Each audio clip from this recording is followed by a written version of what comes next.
week or two back, when General Mkhwanazi was giving his testimonies, there was an exchange between him and Julius Malema. And what it did for me was, it explained why we should be careful when we are busy saying R.I.P to people out here, because of what General Mkhwanazi mentioned. He said, no, some people thought they were smarter than other people and they acted the way that they did, so they were taken out. So be careful saying R.I.P. We're told of a big five, and a big five, my understanding is that it's a drug cartel. And when we are asking for the names, we're told of Matlala and Molefe, who are now in jail. But they're not in jail for drugs. They are in jail for a gun that is connected them to some celebrities and all of that. Meta and all. For Transnet, DJ somebody and how do I conclude that these are the big five of drug cartels? Because they're not charged with drugs. And like you said, the drugs are a big problem. Not that others are not a big problem, but the drugs are the ones that are going to destroy the young ones. And when we are asked about this big five that deals with drug cartels, we are given two people who are in prison, but they're not charged with drugs. How do I conclude that indeed these are members of the drug cartel? Honorable Member, the details can be presented by the team as a covert operation. They have the details about it that I might not be able to talk to it. However, a strategy of arrest, of an investigation of a case, you might arrest a person, although in this case you are labeling them as part of Big Five, and the Big Five is involved in this drug syndicate. We might not arrest them for the drug specific, but the bigger investigation that talks about drugs is there, but the charges that we are putting against them are something else. It's a strategy we employ in the police to keep people behind bars until we are ready with a bigger case and we throw it in. A typical example is the same strategy we employed in KZN when we were dealing with the AKA case. And we arrested a whole lot of them for other cases, just to keep them in custody until we were ready with the main case when it was much. We employ in the police to keep people behind bars until we are ready with a bigger case and we throw it in. A typical example is the same strategy we employed in KZN when we were dealing with the AKA case. And we arrested a whole lot of them for other cases, to keep them in custody until we were ready with the main case when it was matured and we could identify all of them. And then we started charging all of them for the murder of our celebrities. Otherwise, they were already in custody. So similar strategy we are doing on these ones. We are taking them for other cases. We are adding any other case because they've got many cases. Safe to say, with respect to the case of the death of that employee at Vereeniging, Mr. Swart, it had nothing to do with drugs. It was tender issues there that involves Mr. Mleef. But the murders of these DJs is drug related. When the picture you're going to see when the matters gets to court is that this one thought he's clever by stealing this one's drugs and he starts selling them, and this one then killed him. Mm. So not to say the victim is a clean man on drugs. He died because of something that he did wrong to this one. So we have a consignment of over 200 million rand, for instance, if I use that as an example. The police in the organization is that you identify exhibit, you book it in the SCP-13 register in the police station, you leave it there. If it's such big thing that you transfer it to another safer storage place, which in this case will be a forensic lab if it's drugs. But it so happened that in KwaZulu-Natal at one stage, there was a consignment found in Durban. And our laboratory in Durban is at Manzimtoti, which is about 10, 15 kilometers away from Durban.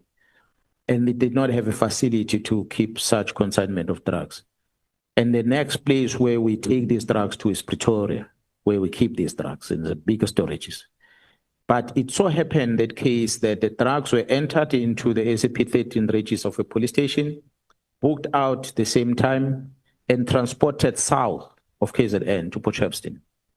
and locked into the offices of the PCI that had no one guarding it. And during so-called alleged load shedding at night, there was a break-in in a big storage facility, a break-in inside that facility. There were bags of drugs, and there were also other drugs that were not associated with the ones that came, the consignment that came in. And there were firearms, illegal firearms that were also stored in there. But when the break-in happened, the only thing that was stolen was this specific consignment of 200 million rand of drugs and nothing else. You arrive at the crime scene, you will expect it. The crime scene is being cleaned, everything is stolen. But you arrive there, you find an AK-47 standing there, then you say, but why didn't they steal this AK-47? Then you realize the mission was not the AK-47. The mission was drugs. So they came to collect what is theirs, and they took it away. They left everything else untouched. And that made us conclude that it was a plan break-in. Because the question we are asking TPCI, why did you allow these drugs to come to your offices and there's no one guarding, and you have load shedding, and this thing happened during load shedding? So we believe the information tells us that those drugs taken there ended up in Johannesburg are part of the drugs that caused about majority of the murders that happened in Johannesburg. Because people took it and they started stealing, and they did not deliver them where they were supposed to deliver them. And that's what caused the unhappiness from some of the people. So yes, we're not talking about the drugs on the arrest of Mlive, but drugs is part of the problem that leads into the murder. The charge is a murder, but the reason is the drug that comes as a result. So there are many others. The ones that we are not mentioning is because we have not charged them with anything. That's why we're not comfortable to even mention them. But they are there. So, according to what we just heard, Barcelona, this is why you should be careful saying R.I.Ps out here on social media, because there's a lot going on that is not make sure. There's a lot that people are involved in that we do not know, and therefore we should just keep our R.I.Ps, because some of it we don't stand for it. Okay, some people died because of being part of something. They were part of this substance that was, as Ntando Mdletshe calls it, substance of Sizokuthola.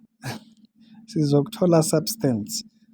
And so that brings destruction to families, that brings destruction to many people's future. Some people become unstable, some people, it creates this difficulty so that they can make money. So that we should be careful being made to feel like we owe people saying R.I.P, because some of these people did not die innocent. Some of these people died in a place of greed. Some of them did not die in innocence. They died because of greed, being involved in the criminal underworld. So this testimony here is very important. We remember, especially with the frequency that those people were going in that particular year. You could tell something was going on. But hey, asiko up. We are not there. We are not high profile. We are very average people. We are very findable. We keep our mouth to ourselves. But R.I.Ps in the pocket, because some people are not going innocently. It's Ricky. Yeah, tell me your thoughts down in the comment section. Yeah, as we stand for families and building and recoveries and upright living. So no, we cannot.